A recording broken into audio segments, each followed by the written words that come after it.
여러분 안녕하세요. 이번 시간에는 그동안 정말 탈도 많고 말도 많았던 국민의힘, 여당의 국민의힘 대표를 맡았던 이준석에 대해서 한번 살펴볼까 합니다. 여기 보시면 뭐 자동 해임이 돼서 또 이것을 어쨌든 법적으로 대응하기 위해서 가처분을 신청을 한다고 합니다. 그래서 법적 대응을 한다고 하죠. 뭐 많은 분들이 알고 계시고 또 모르는 분도 계시겠지만 거의 1년 동안 굉장히 국민의힘을 혼란 속으로 빠뜨렸던, 지금까지 전혀 볼 수 없었던 자당 대표가 당을 혼란스럽게 만들고 또 대통령을 공격하고 정말 희한한 일들이 많이 벌어졌었는데, 어쨌든 이러한 상황이 잘 해결이 될지 아니면 앞으로 또 이준석이가 다시 제기를 할지, 이런 부분에 대해서 제가 좀 사주를 풀이를 하면서 간단하게 살펴보도록 하겠습니다. 다만 정치적으로 호불호를 떠나서 말씀드린다는 점 참고하시고, 또 이런 얘기를 하면 일단은 뭐 여당을 지지하시는 분들은 또 나름대로 걱정돼서, 아니면 또 야당을 지지하시는 분들은 또 분탕질을 하기 위해서 여러 가지 의미에서 본인들과 생각이 다르면 뭐 댓글을, 이상한 댓글을 많이 다시던데, 어쨌든 제가 항상 말씀드리지만 이런 것은 여러분들의 자유입니다. 다만 정치적인 호불호를 떠나서 어쨌든 여당이든 야당이든 국민들을 위해서, 국민이 편안하게 잘 살 수 있게끔 해줘야 되는데 너무나 정치적으로 혼란스럽습니다. 그리고 이렇게 경험이 없고 젊은 사람이, 그것도 아주 중책을 맡아서 여당의 대표를 한다는 자체가 얼마나 무모하고 잘못된 일인지, 그러한 부분에 대해서 여러분들이 많이 느끼셨으리라 생각합니다. 어쨌든 젊다고 해서 모든 게 다 긍정적으로 받아들이는 건 아닙니다. 그만큼 연세가 있고 경험이 많으면 어느 정도 세상의 돌아가는 상황이나 이치를 자세히 알기 때문에, 실질적으로 여러분들이 뭐 경험 많으시겠지만 그래도 어느 정도 좀 안정적으로 이끌어갈 수가 있는데, 너무 경험이 없고 정치적인 식견이 없다 보니까 이러한 분란을 일으키지 않았을까 생각합니다. 그런데 저는 사실 작년에 이 이준석이라는 사람이 국민의힘 대표가 됐을 때 저는 정말로 좀 반대를 하던 사람이었습니다. 저는 국민의힘을 지지하고 안 지지하고 이런 걸 떠나서, 일단 여러 가지 그 사람이 TV 나와서 정치 패널로 말을 하는 거라든지, 또 옛날에 새누리당 비대위원 할 때 당시에 이런 걸 제가 지켜보고, 또 관상이나 말하는 여러 가지를 놓고 봤을 때 이 사람은 절대로 당대표가 되면 안 된다. 또 이로 인해서 국민의힘이 늪에 빠질 것이다. 제가 1년 전에 말씀을 드렸었죠. 근데 생각보다 많은 분들이 보지는 않았습니다. 보니까 뭐 1만 4천 명 정도 봤는데, 그 외에도 제가 또 이준석이 관제 구설수가 있을 것이다. 그래서 사주에 관계된 것을 여러 번 제가 좀 말씀을 드렸는데, 오늘은 추가적으로 간단하게만 설명드리도록 하겠습니다. 많은 분들이 젊은 정치인으로서 어느 정도 똑똑하고 말도 잘하다 보니까 믿음을 갖고 잘 할 수 있으리라 생각을 하셨겠지만, 저는 상당히 다르게 봤습니다. 이준석이 국민의힘이 대표가 되면서 국민의힘은 늪에 빠지고 대혼란이 올 것이다. 제가 1년 전에, 정확하게 딱 1년 됐네요. 2021년 8월 20일이니까 그러면 1년 전에 저는 어느 정도 예견을 해서 늪에 빠지는 신세가 되고, 그때는 뭐 국민의힘이 야당이었으니까 대통령 뭐 그때는 이제 누가 될지도 몰랐었고, 또 윤석열 씨가 그때 국민의힘 뭐 대선 주자도 아니었고, 그렇기 때문에, 하지만 굉장히 혼란스러운 상황에 빠질 것이다. 영상 못 보신 분은 보시면 됩니다. 제가 1년 전에 예견을 했습니다. 그런데 지금이라도 어쨌든 이준석이가 이제 자이든 타이든 물러났기 때문에 좀 더 다행스럽지 않을까, 이렇게 생각을 합니다. 이 사람은, 젊은 사람이 잘못된 게, 자기가 어떤 상황에 대해서 잘못한 거 있으면 젊은 사람처럼 쿨하게 인정을 하고, 자기가 뭐 경험이 부족했다든지 아니면 젊었을 때 패기로 이렇게 했다든지 사과를 해야 되는데, 절대로 사과하는 법이 없습니다. 그리고 교묘하게 어떤 상황을 모면하고 빠져나가기 위해서 교원 영석이라고 하죠. 말이 되지 않는 얘기를 계속해서 해대면서 언론 플레이하고 또 자당에 뭐 자기보다 훨씬 더 경험도 많고 나이 많은 의원들을 공격을 한다든지 아니면 대통령을 공격을 한다든지 또 자기의 똘마니처럼 젊은 친구들을 내세워서 SNS를 하면서 굉장히 교묘하게 전선을 흐트러버리는 아주 교활하다고 저는 생각을 합니다.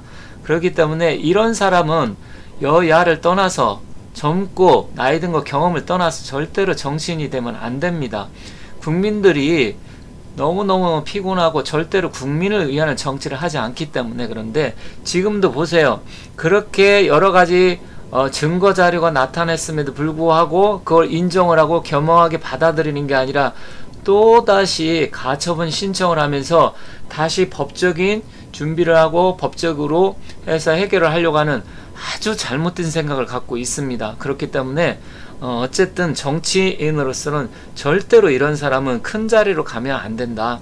국민이 어마어마하게 힘들어지고 피곤해지고 나라를 망칠 수 있는 그런 조건을 갖고 있기 때문에 절대로 앞으로 재기를 해서 또다시 뭐 국회의원이 되고 또 더 높은 자리로 가고 대통령까지 하려고 생각을 하고 있던데 절대로 저는 반대합니다. 자, 여기 이준석의 사주팔자가 있습니다. 1985년생이고요. 3월 31일. 주로 이 나이 때는 양력으로 하니까 양력으로 보도록 하겠습니다. 을축년 소띠고요. 그리고 기묘월에 기사일에 태어났고 시는 뭐 경호시로 보는 분들이 있더라고요. 일단 저도 경호시로 보겠습니다. 일단 대운은 팔자 8대운으로 흘러갑니다. 그래서 8, 18, 28, 38, 48, 58 이렇게 되어 있고요.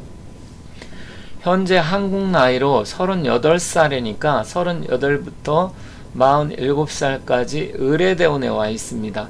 그래서 지금 대운이 을해대운이고 올해 2022년이 이민년입니다. 그래서 이민년에 이런 기운을 갖고 올해 어떻게 될지 그리고 내년 개미년이 어떻게 될지 굉장히 궁금한데 일단 사주팔자를 모르시는 분들은 그냥 들어주시고요.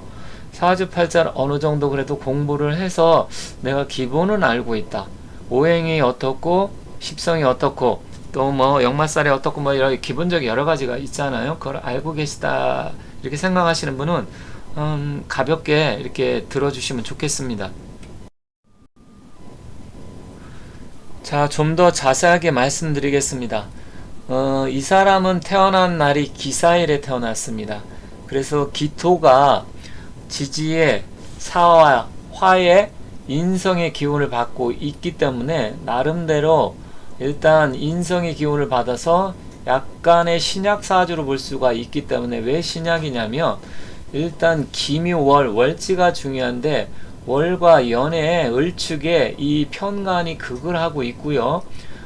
시간이 경금인데 상간으로 기운을 빼고 있습니다. 그리고 사하고 축은 연지 축과 사는 또 반합의 기운으로 해서 결국 금기로 변할 수가 있잖아요. 그래서 약신약이다. 그래서 이 사화가 인성이 되고 인성은 용신 역할을 하기 때문에 결론적으로 봤을 때 이 사와 인성이 용신을 하기 때문에 기본적으로 인성이 용신이다라는 것은 머리도 좋고 나름대로 여러가지 생각, 잔머리 그리고 편인과 정인이 같이 있잖아요. 그래서 머리는 기가 막히게 좋게 잘 돌아간다 이렇게 보시면 되겠습니다. 한편으로는 이 편관이 월지에 있고 연간에 편관이 있는데 이렇게 편관이 있어서 기토를 제어를 할 수 있는 이런 기운은 갖고 있지만 일단 시지에 상관이 있어서 상관이라는 것은 남을 좀 말로써 공격하고 또 언변에 뛰어남 이런 거를 나타낼 수가 있습니다. 그래서 결론적으로는 말도 잘하고 그러한 부분에 있어서는 좀 뛰어나다. 그리고 임기응변이라든지 이런 건 강하지만 어떤 면에서는 진정성이 없습니다. 만약에 이 친구가 편간을 갖고 있는 게 아니라 정간 인목이라든지 아니면 간목이 있어서 제대로 기토를 정간으로서 다스려지고 제어를 할 수 있다 하면 훨씬 더 인격이나 품성이 더 좋았을 텐데 편간의 기운이 있다 보니까 편간은 나름대로 여러분들이 아시겠지만 정관하고 다르게 약간 편법적인 또 공격성이라든지 또 겉으로 봤을 때는 굉장히 기공자 스타일로 해서 뭐 유하게 생겼지만 나름대로 마음속에 품고 있는 칼 같은 거 이런 걸 갖고 있습니다. 그런데다가 지금 대운이 굉장히 지금 좋지가 않습니다. 38살 그러니까 올해부터 2022년부터 대운이 을목이 편관이잖아요. 가뜩이나 편관의 기운이 강한데 또 편관이 들이칩니다. 그럼 편관이 이렇게 계속해서 들이치고 기토를 자극을 하게 되면 텃밭에 곡괭이라든지 아니면 뭐 쟁기라든지 이런 거로 해서 이 텃밭을 계속 흐트러 놓는 역할을 하기 때문에 기토 입장에서는 굉장히 피곤하고 자기를 극하는 기운이고 결국은 이 편관의 기운이 강하면 관제 송사로도 이어질 수가 있습니다. 그런데다가 지금 기사일이니까 사화하고 을의 해수하고는 사이에 또 충살이 작용을 하잖아요. 그러면 용신이 파극을 당하게 됩니다.